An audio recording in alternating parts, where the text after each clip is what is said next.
Hai, bertemu lagi kita dalam kelas Bahasa Melayu. Hari ini kita akan belajar satu lagi kemahiran membaca, iaitu idea tersirat. Apakah itu idea tersirat? Sebelum ini kita dah belajar idea tersurat kan, iaitu sesuatu yang kita boleh nampak dengan jelas dalam petikan, dalam dialog, dalam ayat. Itu adalah idea tersurat. Hari ini kita nak belajar idea tersirat. Idea tersirat bermaksud sesuatu yang tidak dinyatakan secara berterus terang. Maksudnya, dia tak ada dalam petikan itu. Yang kedua, tidak ditulis dalam petikan. Yang ketiga, mudah difahami jika kita membaca keseluruhan petikan. Yang keempat, idea tersirat ini adalah kesan terhadap isi tersurat ataupun idea tersurat. Okey, mungkin awak tak nampak lagi kan gambaran dia. Jom cikgu tunjukkan contoh. Okey, contoh idea tersurat. Kita nampak dalam gambar ini seorang kanak-kanak lelaki dia minum air. Jadi idea tersurat dia, ayat dia, Johnny minum air. Berdasarkan gambar tu kita boleh nyatakan idea tersirat yang tidak ditunjukkan dalam gambar, dalam petikan. Kita boleh bagi tahu bahawa Johnny minum air kerana dahaga. Okey, contoh lain cikgu bagi ada gambar harimau sedang makan daging. Okey, jadi ayat dia harimau sedang membaham daging rusa. Contoh dia. Idea tersirat dia boleh jadi harimau itu lapar. Jadi idea tersirat ini sesuatu yang kita tidak nampak tapi kita boleh terjemahkan melalui pemikiran kita. Okey. Seterusnya cikgu nak awak buka buku teks muka surat 52. Jom kita baca sama-sama idea tersurat dan kita mencari apakah idea tersirat berdasarkan petikan ini. Mari berehat. Banyak aktiviti boleh kita lakukan semasa berehat. Maisara membina objek. Kavita mewarnakan lukisan. Rizal membaca majalah. Nizam menonton televisyen. Jadi aktiviti yang kita nampak, yang pertamanya membina objek. Tapi kita tak tahu apa tujuan membina objek itu. Tujuannya melatih diri untuk berfikir. Ini adalah kotak sebelah kanan ini adalah idea tersirat, iaitu yang kita tidak nampak.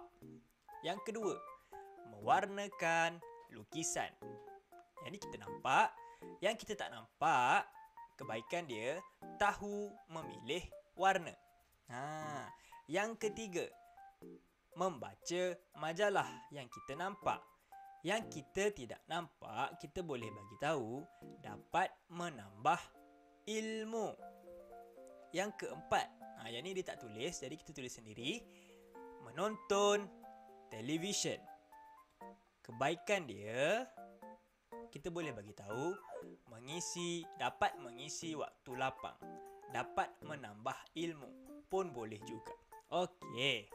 Seterusnya, jom kita buka buku aktiviti muka surat 58 hingga 59. Ada petikan ini, jom kita baca sama-sama. Baca teks dan lengkapkan jadual.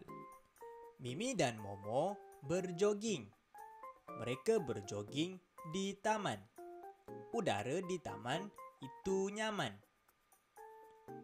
Badan Mimi dan Momo berpeluh. Mereka membawa bekalan air. Selepas berjoging, mereka minum air. Mimi dan Momo gembira setelah berjoging. Mereka tidak mudah letih. Okey. Lepas cikgu baca ni, cikgu nak awak baca balik petikan ini secara perlahan-lahan. Cikgu baca cepat tapi awak kena baca dengan perlahan. Okey. Apa yang dinyatakan dalam teks ini adalah idea ataupun isi tersurat yang kita boleh nampak. Sekarang kita nak mencari idea tersirat yang kita tidak boleh nampak. Okey, berdasarkan perbuatan Mimi dan Momo, mereka berjoging di taman.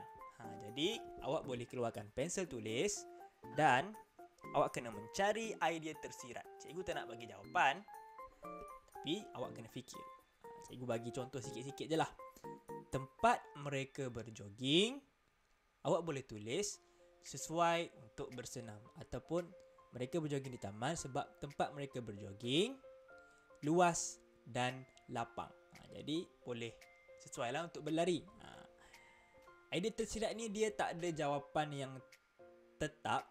Dia boleh ada banyak jawapan, tetapi kena sesuai lah. Okey, yang kedua, selepas berjoging mereka minum air. Jadi mereka minum air kerana apa? Kita boleh cakap kerana dahaga. Kita boleh cakap kerana mereka kepenatan. Boleh juga. Okey, yang ketiga, mereka tidak mudah letih. Jadi maksudnya kita dapat simpulkan amalan berjoging dapat meningkatkan kesihatan badan kita, ataupun amalan berjoging dapat meningkatkan ketahanan tubuh badan kita sebab tak mudah letih kan. Jadi kita boleh tulis banyak jawapan tetapi perlu bersesuaian. Okey, itu sahaja kelas kita pada hari ini. Cikgu harap awak boleh faham apakah itu idea tersirat. Sekiranya tidak faham, awak boleh tanya cikgu. Okey, sekian, terima kasih.